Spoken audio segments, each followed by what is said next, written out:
Привет, мои диалюди! Всем известно, что жизнь диабетика – это постоянный поток специальной информации. И очень важно, чтобы эта информация была из проверенных источников и приносила только пользу и никакого вреда. Поэтому сегодня мы решили собрать для вас небольшой топчик аккаунтов, которые помогали нам раньше и помогают каждый день. Конечно, лучше меня с этим справится Диа-мама. Поехали! Всем здравствуйте! И сегодня я хотела бы поделиться с вами аккаунтами, которые помогали нам в самом начале компенсировать наш сахарный диабет и продолжают помогать нам сейчас. Всем известно, что для хорошей компенсации на практике сахарного диабета необходимо знать очень много теорий, и этим хорош аккаунт Марины Герасимовой. Здесь собраны все популярные моменты, связанные с сахарным диабетом первого типа, с его компенсацией и с правилами самоконтроля заболевания.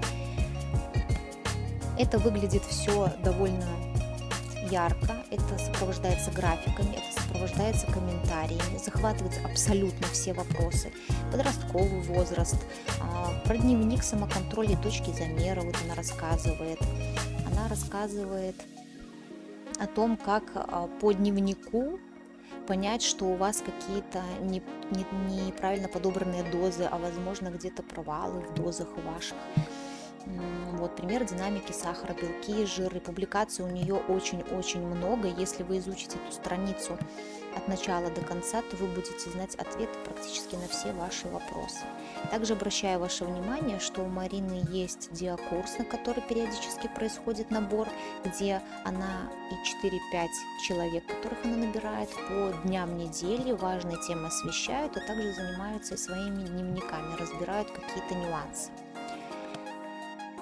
Выходит у нее и книжечка с дневником, вот так они выглядят. Практика ведения дневника самоконтроля, и есть книга «Диабет глазами родителей».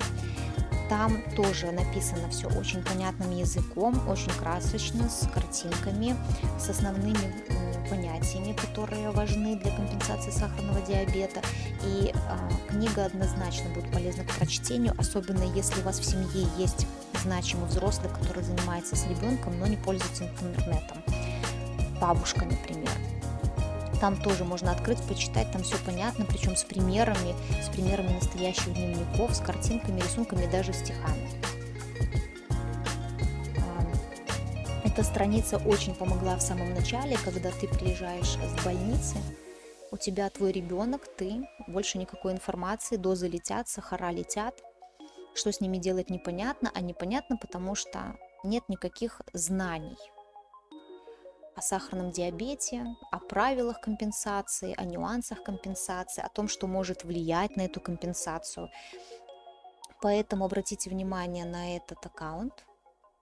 Он будет очень полезен, он очень содержателен. Здесь нет ничего лишнего, здесь все посвящено только компенсации.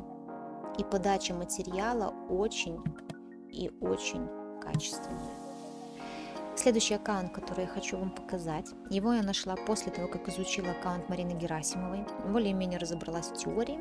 Всей семьей мы осознали, что диабет с нами надолго, и что его нужно вписать как-то в нашу жизнь, чтобы она была максимально приближенной к той, которая была до диабета.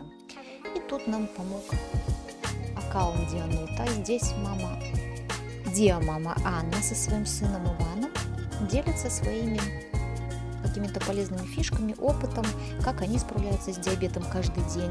При этом это еще перемежается как-то и с теорией. Здесь есть у нее про либры, про глюкометры. Вот Марина Герасимова со своим диакурсом «Школа диабета» и дневником и книгой, потому что это действительно много полезной информации. И про завтраки она рассказывает. Вот у нее есть интересная рубрика «Кусь» называется, вот здесь вверху закреплено, где она показывает сладости с уже подсчитанными хлебными единицами. Можно открывать и пользоваться. Здесь и орехи, и сухофрукты, и какие-то популярные сладости. И все готовое. Открываете, читаете, кушаете. Также есть у нее пост, советую обратить ваше внимание на пост о кето-диете. В самом начале пути у Анны был неудачный опыт. Она убрала углеводы из рациона, посадила Ивана на кето-диету, и закончилось это не очень хорошо. Поэтому я думаю, что если вы прочтете, то вас убережет это от ошибок. Анна честно этим делится.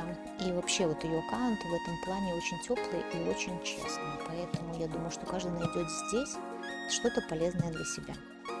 Еще один аккаунт, на который хочу обратить ваше внимание, это аккаунт Полины Диалайф. Здесь, как у нее написано, совершенно другой взгляд на диабет. Сразу оговорюсь, потому что я читала некоторые отзывы, и хочу вам сказать, что Полина не призывает к тому, чтобы отказаться от инсулина, и не призывает к тому, чтобы убрать углеводы из рациона ребенка. Она говорит о том, что диабет – это комплексная проблема. Это не только поджелудочная, которая перестала работать, что у ребенка вполне возможно проблемы в желудочно-кишечном тракте, непереносимость глютена, непереносимость молока. Возможно, есть какие-то и психологические проблемы, и это все в комплексе нужно решать, обращать на это внимание. Нужно дообследования какие-то, возможно, не хватает витаминов, например, витамина D. И очень важный акцент она еще делает на здоровье мамы, на психологическом здоровье мамы, потому что, как правило, женщина вваливает на себя все эти заботы, остается часто один на один с этой борьбой с диабетом, а здоровье мамы также отзывается и на ребенке. То есть, как она часто говорит сама Полина, здоровая мама, здоровый ребенок. Вот у нее есть ее диалогика, диабаланс. Это курсы, которые можно проходить их онлайн, происходит все время запись, поэтому обратите внимание на ее страницу, здесь много консультаций с врачами происходит, здесь у нее происходят прямые эфиры с психологами и с эндокринологами, поэтому прочтите всю страницу, посмотрите эфиры, здесь много полезной информации, опять же, это не руководство к действию, это та информация, которую нужно изучить и вынести из себя полезную. И еще один ресурс – это сахар-монитор «Современные технологии». Здесь освещаются гаджеты, которые помогают нам в компенсации сахарного диабета. Здесь есть обзоры на Либру, есть на Bubble, на держатели для Bubble. Есть обзор шприц-ручек, в том числе Хомченко. У Хомченко ручки «Маленький шаг». Это хорошо для тех, у кого медовый или маленький ребенок. Есть обзоры, как подключать X-Drip к баблу, есть как сделать многоразовый пристреливатель. То есть все актуальные вопросы при пользовании гаджетами в доступной форме. Я надеюсь, что наш обзорчик окажется полезным для вас. И очень прошу оставить в комментариях под этим видео ссылочки на ресурсы и аккаунты, которыми пользуетесь вы. Увидимся!